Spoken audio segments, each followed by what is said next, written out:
Hello everyone, welcome back to my channel. ఈరోజు వీడియోలో మీకు కొబ్బరి అన్నం ఎలా వండుకోవాలో చూపిస్తాను. వీడియోని ఎక్కడ స్కిప్ చేయకుండా చూడండి.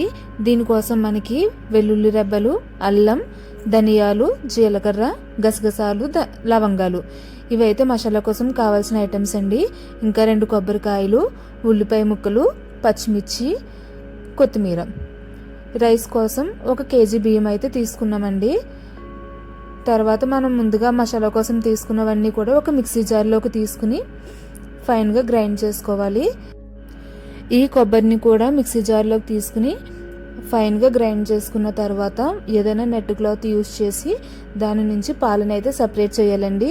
మీకు వీడియోలో చూపిస్తున్న విధంగా ఫాలో అవ్వండి. చూడండి మనకి పాలు అనేవి ఎంత చక్కగా వస్తున్నాయో. ఇలా ఈ కొబ్బరి పాలు మనకి కేజీ బియ్యానికి 2 లీటర్ల పాలు అయితే కావాలి.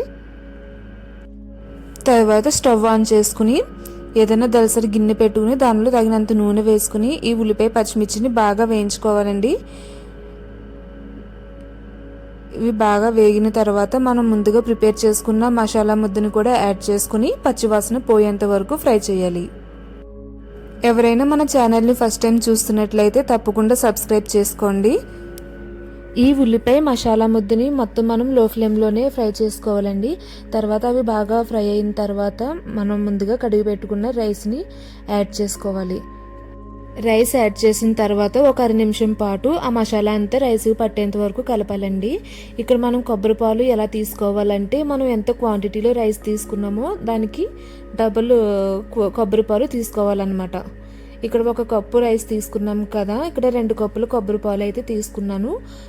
కొంచెం కొబ్బరి పాలు తక్కువైనాయి అని నేను కొంచెం వాటర్ కూడా యాడ్ చేసానండి. కొద్దిగా అయితే యాడ్ చేయొచ్చు, కానీ మరీ ఎక్కువ యాడ్ చేయకూడదు.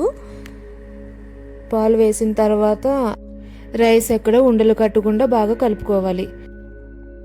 తర్వాత మనకి రుచికి సరిపడా సాల్ట్ని కూడా యాడ్ చేసుకుని బాగా కలుపుకోవాలండి.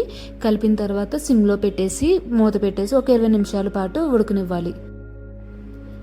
20 నిమిషాల తర్వాత ఉడికిందో లేదో చూద్దామండి. ఒకసారి మూత తీసి అయితే రైస్ అయితే చాలా బాగా ఉడికింది. ఇది పిల్లలకి లంచ్ బాక్సుల్లో పెట్టినా కూడా చాలా ఇష్టంగా తింటారండి. ఇంకా ఇది పన్నీర్ కర్రీతో అయితే సూపర్ కాంబినేషన్ అన్నమాట. ఇంతేనండి, కొబ్బరి పాలతో రైస్ అయితే సింపుల్గా ఇలా చేసుకోవాలన్నమాట. దీనికి పెద్దగా కష్టపడాల్సిన అవసరం ఏమి ఉండదు. ఇంట్లో ఉన్న వాటితోనే ఇలా సింపుల్గా టేస్టీగా చేసుకోవచ్చు అన్నమాట. ఈ వీడియో మీకు నచ్చినట్లయితే తప్పకుండా సబ్స్క్రైబ్ చేసుకోండి. మీ ఫ్రెండ్స్కి షేర్ చేయండి, లైక్ చేయండి, కామెంట్ చేయండి. Thanks for watching.